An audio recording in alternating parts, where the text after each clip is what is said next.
Hej, jag heter Lilli. Hej, jag heter Kimi. Jag heter Jonathan.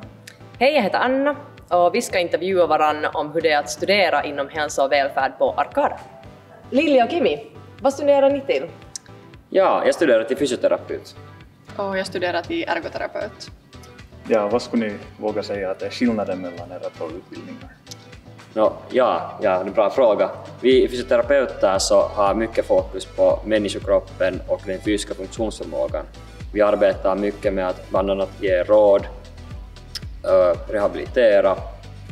Vi utför även tester och gör manuella behandlingar. Och vårt mål är att förbättra klientens funktionsförmåga samt hälsofrämjande arbete. Ja, och målet inom ergoterapi-rehabiliteringen är ganska långt densamma. Vi strävar också till att förbättra klientens funktionsförmåga, men också ett annat viktigt mål för ergoterapeutiska rehabiliteringen blir att öka den här klientens självständiga agerande i hennes vardag.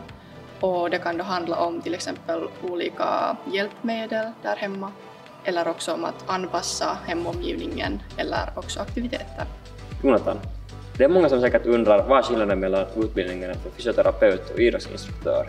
Skulle du vilja berätta lite om din utbildning? Ja, grunden har vi ju samma. Båda studerar anatomi och träning, men sen längs studierna så fokuserar idrottsinstruktörerna mera på pedagogik, psykologi, coachingstrategier och idrott och olika grenar. Och sen inriktar vi oss också antingen att bli en coach eller en idrott- och hälsopromotör. Anna, du studerar till att bli socionom. Det ger ju dig ganska breda kompetenser inom arbetsmarknaden, men vad kan man till exempel arbeta som när man blir färdig utexaminerad socionom på Arkada? Ja, när man blir socionom så blir man en social handledare. Och det innebär egentligen att man stöder och främjar och bibehåller välbefinnande och delaktighet på både individ- och samhällsnivå. Så det innehåller socialt arbete och klientarbete, olika etiska aspekter, teorier och metoder kring det. Man kan jobba då till exempel på dagis eller på barnskyddet. Man kan jobba inom ungdomsarbete, sen till exempel på kvinnors skyddshem. Eller så kan man jobba inom äldreomsorgen. Och man har också möjlighet att söka behörighet inom småbarnspedagogiken. Ja, vi alla här på Arkada så har ju våra egna studieplan vi följer. Det är någonting som är gemensamt för oss alla, att våra utbildningar består av en blandning av praktik och teori. Någon gång kan till exempel utbildningen ske i ett rum som detta. Och sen är ju också förutom de här praktiska övningarna på campus jätteviktigt att vi slipper ut på praktik och öka de här våra kompetenser och färdigheter inom branschen i den riktiga arbetsmiljön, vilket vi gör. Ja, om ni skulle tänka ett ideala jobb efter examen, hur skulle ni vilja jobba? Jag skulle själv kunna tänka mig jobba som en egenföretagare eller på ett hälsofrämjande team på arbetsplatsen.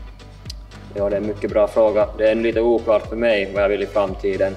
Men entreprenörskap i den här branschen så intresserar mig också.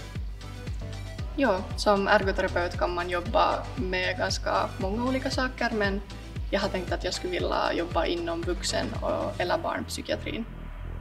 Ja, socionomen har också jättebreda möjligheter till arbete. Och det är därför också en jättebra grundutbildning att ha till de här mer specifika hälso- och välfärdsområden. Jag vill till exempel vidareutbilda mig till sexualterapeut. Välkommen att studera här på Arkada med oss. Vi ses!